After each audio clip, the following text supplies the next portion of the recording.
Donc ensuite, on passe aux transformations d'unités, que ce soit longueur, capacité, temps, en commençant avec le 2 qu'on a mis, c'est convertir 5,3 mètres en litres. Ok, donc le 2 à savoir 5,3 mètres cubes en litres. À savoir, 1 décimètre cube est égal à 1 litre, donc on a 5,3 mètres cubes on va mettre. Le 5, la virgule ici, le 3. Et pour aller au décimètre cube, on va aller jusqu'à la dernière case qui va nous donner 5300 décimètres cubes. Le problème 10, un cube a une arête de 3,5 décimètres, calculer son volume en mètres cubes, en sachant qu'une arête, c'est un côté d'une forme géométrique. Donc, un de ces côtés est égal à 3,5 décimètres cubes, seulement qu'on demande son volume en mètres cubes. Donc, on va directement convertir les décimètres en mètres, ce qui va nous donner la formule du volume du cube. Volume du cube est égal à côté au cube, qui est égal à 0,35 fois 0,35 fois 0,35, qui est égal à 0,0428 mètres cubes. Ensuite, nous avons l'exercice 11. Une canette de soda a un diamètre de 6 cm et une hauteur de 12 cm. Calculez sa capacité en litres. Donc ici, on a le schéma de la canette avec la hauteur de 12 cm et le diamètre de 6 cm. Donc on va faire la formule du calcul du volume d'un cylindre, c'est-à-dire pi fois rayon au carré et non le diamètre, pas le diamètre, la moitié du diamètre ce sera. Donc pi fois rayon au carré fois la hauteur.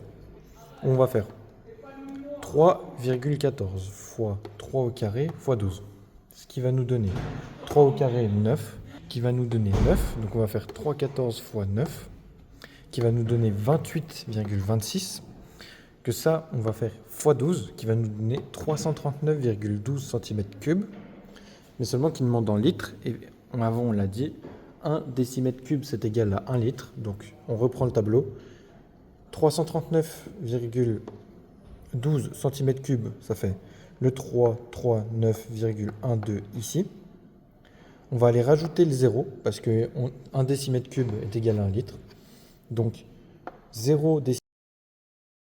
Donc ensuite, on a l'exercice 12, où une piscine mesurant 8 mètres sur 4 mètres sur 1,5 mètre, combien de temps faut-il pour la remplir avec un débit de 2 mètres cubes par heure?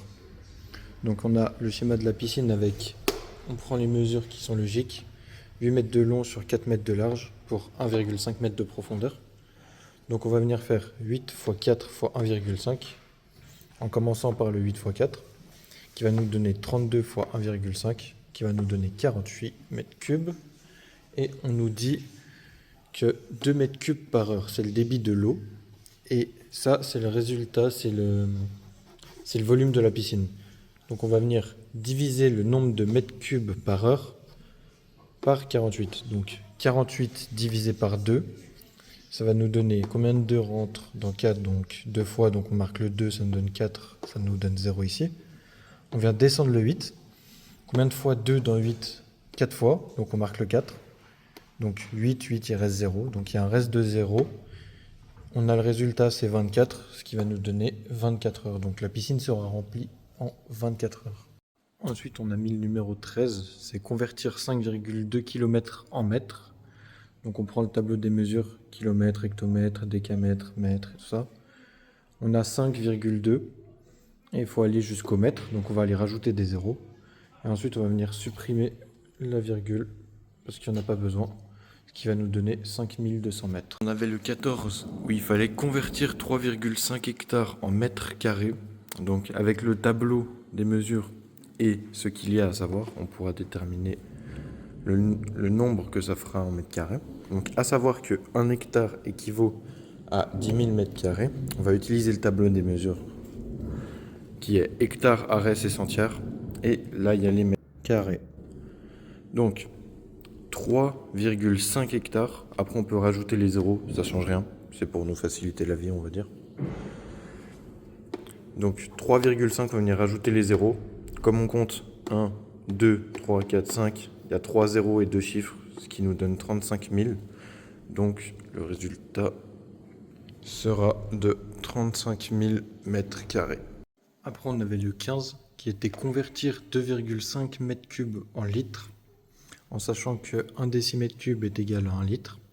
Donc avec le tableau, on a 2,5 mètres cubes, donc on remet mètre cube, ensuite vient les décimètres cubes, après centimètres cubes, millimètres cubes, mais on n'en avait pas besoin, donc j'ai pas noté. Donc 2,5 mètres cubes, le 2 il vient avant la virgule, donc on le met dans la dernière colonne du mètre cube, le 5 dans celle d'après, qui vient dans les décimètres cubes, et pour avoir exactement le nombre de décimètres cubes, il faut la dernière colonne, donc on rajoute les zéros nécessaires, là il y en a 2. Donc il y a 2500 décimètres cubes, soit 2500 litres. Le 16, qui est convertir 450 millilitres en litres. Donc là, il n'y a pas besoin d'aller plus loin, de changer d'unité de mesure ou quoi. On va juste noter millilitres, centilitres, décilitres, litres, décalitres, hectolitres. Donc 450 millilitres, le dernier chiffre, il n'y a pas de virgule, ça va être le 0. On va mettre le 0 dans la colonne des millilitres. Ensuite, on va marquer le 45 dans les colonnes juste avant. Donc décilitres et centilitres, et seulement qu'on nous demande en litres. Donc pour arriver en litres, on va aller rajouter un 0 et mettre la virgule, ce qui nous fera 0,450 litres. Après ça, pour le dernier exercice des transformations d'unités, c'est le 17. C'est convertir 2 jours, 5 heures et 30 minutes en minutes. Donc 2 jours, c'est 48 heures. On va faire le nombre de minutes fois le nombre d'heures, qui va nous donner 2880 minutes. 5 heures est égal à 300 minutes, on va faire pareil que pour celui-là, mais avec, à la place de mettre 48 heures, on va mettre 5 heures, parce que là, ça demande 5 heures. Donc 60 x 5, 300, et les 30 minutes. Donc après, on va additionner les 3. 2880 plus 300 plus 30, c'est égal à 3210 minutes.